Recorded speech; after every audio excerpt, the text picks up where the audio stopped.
Students, because of the technical issues, the video stopped abruptly.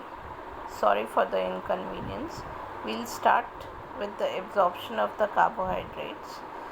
As we discussed that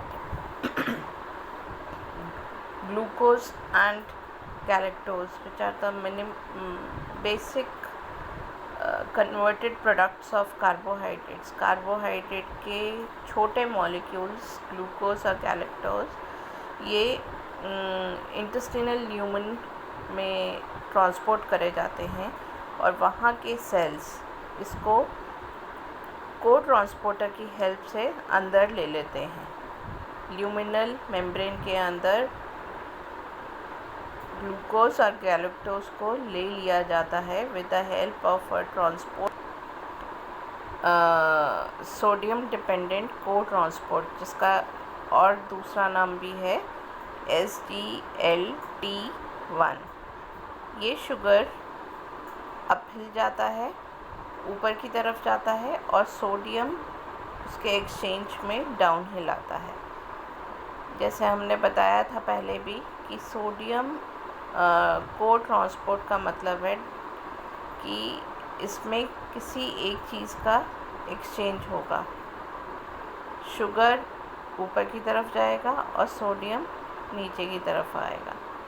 they are then transported from the cell to the blood by facilitated diffusion, और ये transport होते हैं cell से blood के अंदर with the help of facilitated diffusion, और उसको हम बोलते हैं ग्लट, GLUT, ग्लट 2।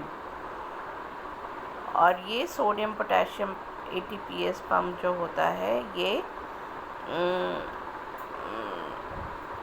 वेसोलेटरल मेम्ब्रेन में प्रेजेंट होता है and keeps the intracellular sodium ion low. Sodium ion की कंसंट्रेशन को लो रखता है, दस maintaining the sodium gradient across the luminal membrane, और आसपास सोडियम की कंसंट्रेशन को मेंटेन करने में हेल्प करता है। Second is fructose. Fructose facilitated diffusion से एक्सक्लूसिवली ट्रांसपोर्ट होता है, तो इसलिए इसको कंसंट्रेशन ग्रेडियंट नहीं चाहिए। कंसंट्रेशन ग्रेडियंट का मतलब है कि ये अगर कंसंट्रेशन कम होगा तभी मूवमेंट पॉसिबल होगी, कहीं जहाँ पर भी कम होगी या ज़्यादा होगी तभी मूवमेंट ऑफ आयंस या मूवमेंट ऑफ मॉलिक्यूल्स पॉसिबल हो पाएगा। तो फ्रक्टोज एक्सक्लूसिवली सिर्फ और सिर्फ फैसिलिटेटेड डिफ्यूजन से मूव करता है, कंसंट्रेशन ग्रेडियंट से मूव नहीं करता, जैसे कि ग्लूकोज और गैलेक्टोज करते हैं, और उनको कंट्रोल करता था sodium potassium pump. This was all about carbohydrates. Now we'll move towards digestion of proteins.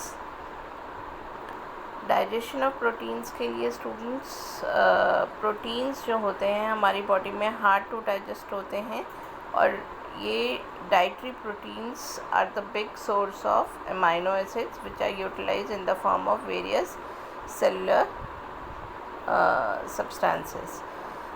जो प्रोटीन्स हैं वो ब्रेक डाउन होते हैं स्मॉल अमाइनो एसिड्स में, तभी उनका एब्जॉर्प्शन पॉसिबल हो पाता है।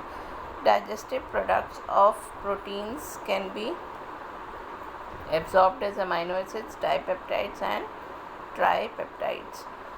दो तरह के एंजाइम्स हैं, एंडोपेप्टिडेसिस एंड एक्सोपेप्टिडेसिस।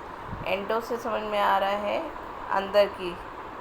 अंदर which degrades proteins by hydrolysing interior peptide bond.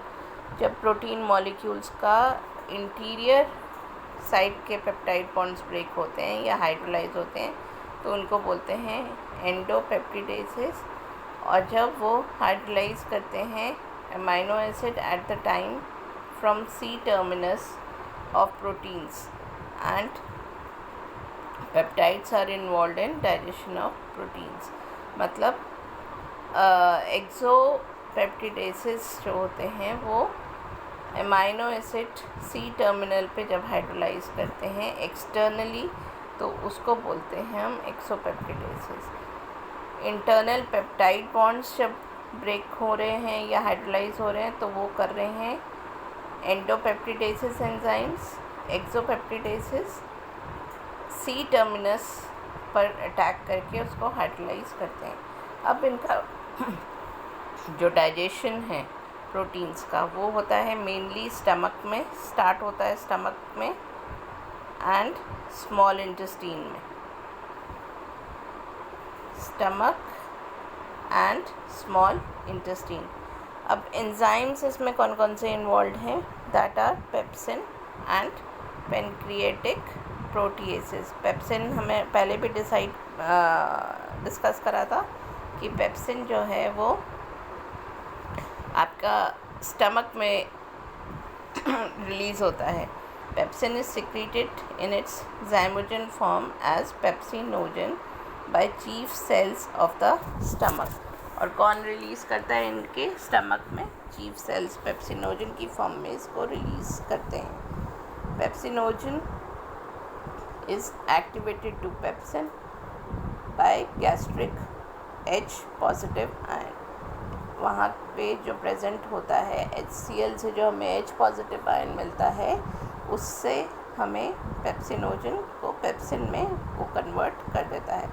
The optimum pH of for pepsin to work is between 1 to 3। 1 से 3 के बीच में पेप्सिन काम करता है और हाइड्रोलाइज कर देता है वहाँ पे प्रेजेंट प्रोटीन्स को इनटू पेप्टोन्स एंड प्रोटीएसेस। जब pH कम होता है तो पेप्सिन डीनेचर हो जाता है। Thus, in the intestine, as HCO3 is secreted in pancreatic fluids, duodenal pH increases and pepsin is inactivated. pH जब ज़्यादा हो जाता है, मैंने कम बोल दिया, जब pH ज़्यादा हो जाता है, कम pH पे तो वो काम ही करता है पेप्सिन। जब वो pH ज़्यादा हो जाता है जैसे कि इंटेस्टीन में तो ये पेप्सिन इनएक्टिवेट हो जाता है। Like in duodenum automatically inactivated form में कन्वर्ट हो जाता है पेप्सिन।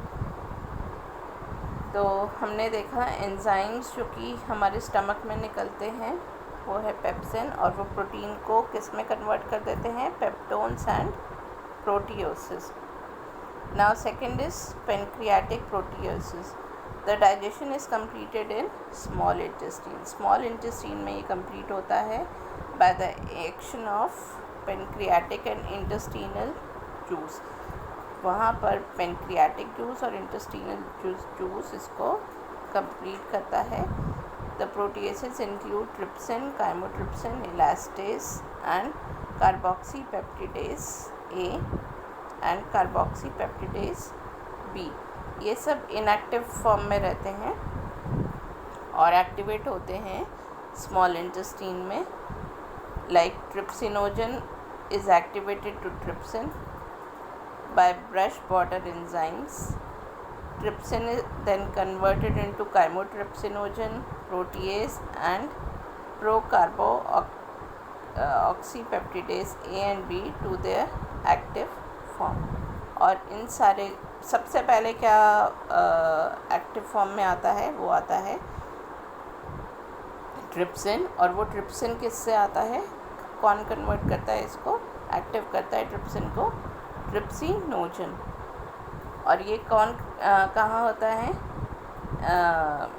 जो ट्रिप्सिन में कन्वर्ट होता है वो होता है इंटेस्टीनल एंजाइम नोन एज एंटेरोकाइनेज इसको एक्टिवेट करता है। जब ट्रिप्सिन कन्वर्ट हो गया तो ट्रिप्सिन आगे further chymotrypsinogen, protease, proelastase and procarboxypeptidase A and B में कन्वर्ट हो जाते हैं। तो मेजर दो enzymes is pepsin and second is pancreatic protease. Pepsin stomach में निकलता है, पेनक्रियाटिक प्रोटीएस आपके इंटेस्टीन में निकलता है और तभी पूरी डाइजेशन ऑफ प्रोटीन्स कंप्लीट हो पाता है। Now coming to absorption of proteins.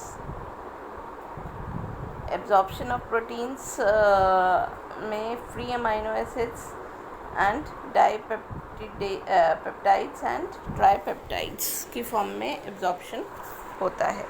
Free amino acids जो हैं सोडियम डिपेंडेंट अमाइनो एसिड को transport occur in the luminal membrane. Again इसमें सोडियम डिपेंडेंट अमाइनो एसिड को ट्रांसपोर्ट चाहिए होता है, जैसे ग्लूकोज और गैलेक्टोज में होता है। अमाइनो एसिड्स फिर फर्दर सेल के अंदर आ जाते हैं, सेल से ब्लड में आते हैं with the help of facilitated diffusion. और 4 सेपरेट कैरियर्स होते हैं, neutral, acidic, basic and amino acids respectively.